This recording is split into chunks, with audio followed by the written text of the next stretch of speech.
with Saima. Tonight's guest is John Wandzilak, illustrator, storyteller, father, and creator of Bold Voltage, a post apocalyptic graphic novel pulsing with heart and healing. Born during a personal storm of grief and caregiving, Bold Voltage is more than a story. It's a spiritual awakening drawn in ink. So join us as we explore how John turned trauma into art and art into path to inner light. So, John, welcome to the show. Thank you for having me, some. You're warmly welcome.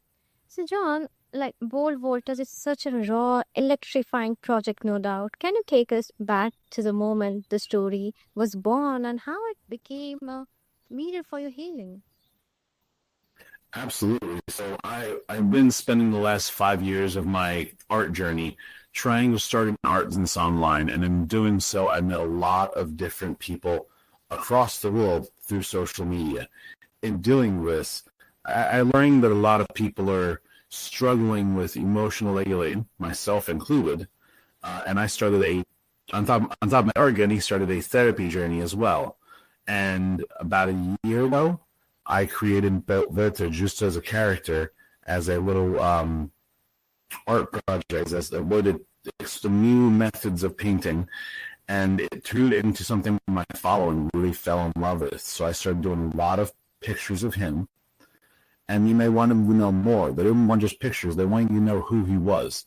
So I had to create a story for this character, and I felt the best setting would be a post-human world where we're not around to be a hindrance to my storyline, and also I wouldn't have to drop people as much. I'm not a big fan of people. hmm Thank you for sharing that so openly, John. Like, it's so powerful to hear, how the roots of your story are so deeply tied to your own healing. Yeah, I mean, raised a lot of pictures worth 1,000 words, so I did about 25,000 words, I guess. hmm So, like, was there a particular moment during creation when you realized you were healing, not just drawing? So I would say probably around painting number 15, I could have put, because we still have a lot of like 9x12s of him, so I started doing a lot of those, and then later on, I started running out of ideas, and I started saying, well, okay, what's happened to me in the past? What can I use as a base for an image? And then I started thinking of stupid when I've been growing up, and I thought, well, a robot would want to know why the heck I did that, because robots think logically, humans don't. So when I started playing with the idea of, why I would do something and why a robot would question it, I thought that would be a great premise where the robot has to learn how to human. hmm That, John, that really speaks to the power of creativity. It gives voice to what the heart can't always say in words, right? Yep. Mm. Now, despite the graphic novel as a mix of emotional charge, brokenness, and spiritual spark. So, what does the robot, protagonist and bold that teaches about being human? That's the crazy thing, because you wouldn't think that a robot, especially in a world where humans don't exist, could teach you anything about being human. But so the robot, Bolt is out for a walk one day, and he just glitches and starts emulating human emotions, and has to mitigate getting through his day using logic while also being hindered by stress, anxiety, and like self-doubt. And he has to discover what it is to be, something that every child goes through in their minute of age, something that we as adults deal with in career transitions or when we move to a new town. It's all relative in some way, shape, or form, and it's crazy how the book is just to tell you a story, but the subtext in the story and how he gets through his day is where it teaches you about the therapy. I didn't realize I was doing that until it was actually done, and then it became like this is a weird book for this. So, like, did writing this character help you process parts of your own emotional journey? It did actually. I would say probably around page 15 when I was drawing, I went out back with my dogs for a quick bathroom break, and I had a small cardiac event, which I then felt very lost, very helpless. My family was inside. I couldn't get into the house. I was just kind of having, it would be a panic attack. But in that moment, I felt like a storm was closing in on me, and that's it. I was going to get found eventually, but I wouldn't be there when I was found. That was the thought in my head. And that actually helped me dictate the next 6 pages of the book, where a big storm introduces itself, and Bolt has to scramble to find cover and hide from the celestial storm that could possibly, end him. And it was a metaphor for how I felt, being very lost and cut off, and that's when it actually started taking form in the book. Oh, it's amazing, John. You know how fiction can bring us closer to our truth, like sometimes more than facts ever could. Absolutely, because we feel safer in those fictions sometimes that we can actually let out some factual parts about ourselves. Yes.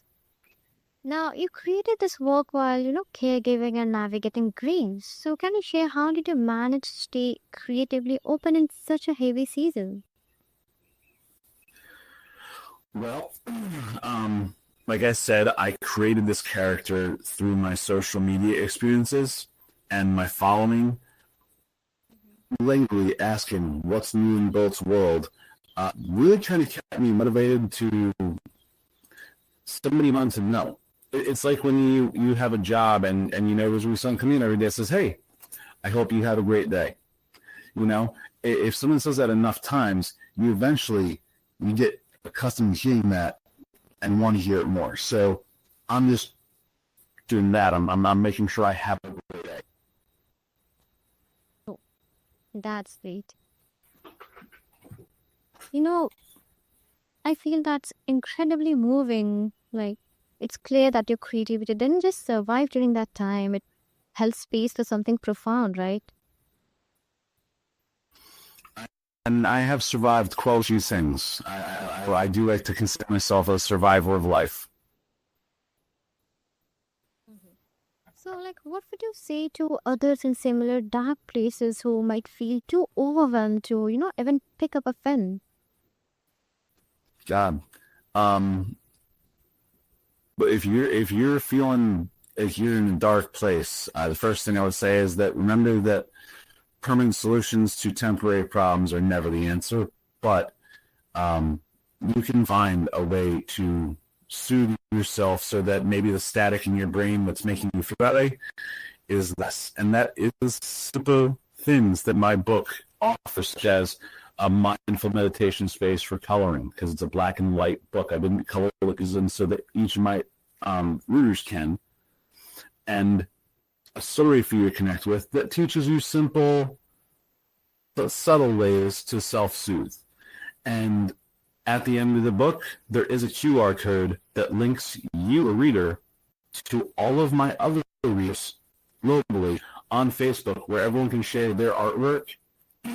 And as people start to share their artwork, I will start doing feature pages on the Facebook page so that we can have a discussion about, oh, this is why Saima chose the colors on page 15. What do your pages look like? Drop it in the comments. And then everyone starts sharing their art, and everyone's feeling a little less alone because there's other people engaged in what they're doing. Mm-hmm. That's such a powerful reminder. Healing doesn't always look like stillness. Sometimes it looks like creation as well, right? Yeah. Now, your Kickstarter campaign is building a community around this project. So, how has sharing this like vulnerable piece of yourself change how you view connection and storytelling? Well, I mean, I've found that by sharing a little bit of myself, my following, my friends, my family have learned a little more about myself, understand me a little bit better, I think, and that makes communication easier. But also, I feel like the story is going to help people connect some dots, and if not for themselves, at least maybe bridge some gaps between mother or father and child. and get some younger kids to understand their emotions at an earlier age. That's so cool. So, like, has the response from readers surprised you in any way, like, especially from those who see themselves in the story? I'm sorry, what was the question? Has the response of readers surprised you in any way, especially from those who see themselves in the story? So I have shared the book with about, honestly, I've shared the whole book with 5 people, but I've shared a PDF preview of 12 pages with about 15, 20 people just to get a good range. And everyone has, no one said they see themselves in the book, but they are just really blown away by the storytelling in 12 pages to the point where they want to know, why I waited until the end of the month for the book to come out, because they want to know how the book ends. So I can definitely say I've built an anticipation, and that resonates with my audience. Mm-hmm. That ripple effect, of art is real. When we like share from the heart, others feel seen to do the same, right? Absolutely. It's easier to connect. You can feel it. Mm-hmm. Yes, absolutely. Now, for listeners who have faced, trauma or loss and feel creatively paralyzed, what's one small sacred step they can take to begin expressing themselves again? I mean, I come from the long line of loss, from losing my sister at the age of 15 to I've seen all 4 of my grandparents depart this earth. I've lost family members, I've lost friends, I've lost classmates. I know loss very well. Me and loss are on a first name basis. And I think that 2 decades of dealing with that has left me a little bit heavier on the heart.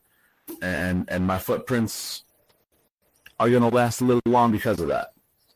Because I'm not afraid to talk about what's bothering me, because I'd like to see more people be open about their emotions. Right now we're in more mental health awareness month, and I haven't heard any people talk about mental health a lot. It's kind of crazy. Yeah, that's surely gonna be beneficial. Like, you want more peoples to be open about their emotions. So, like, what's your advice for turning pain into something that not only heals, but builds something meaningful? I mean, there's bunches of ways to relate. So if you have trauma that's constantly bothering you, I can say that ignoring it is only going to make it worse. Talking about it, being around it, may make it hurt, but that hurt will eventually turn into a place of healing, a place of calm, and you'll be able to be better from that. Bottling it up's not the way, because when you do that, the cord eventually bursts, and then you hurt somebody else that's close to you. So that's where I bet see people run away from this, is that even in darkest moment, we can find something to create.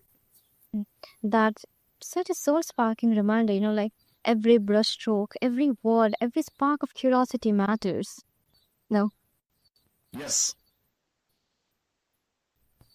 John, thank you for your vulnerability, vision, and voice. And to all our listeners out there, Bold Voltage is more than a graphic novel. It's a testament to what happens when we let art hold our pain and guide us home. Support John's Kickstarter and remember, your healing might just start with a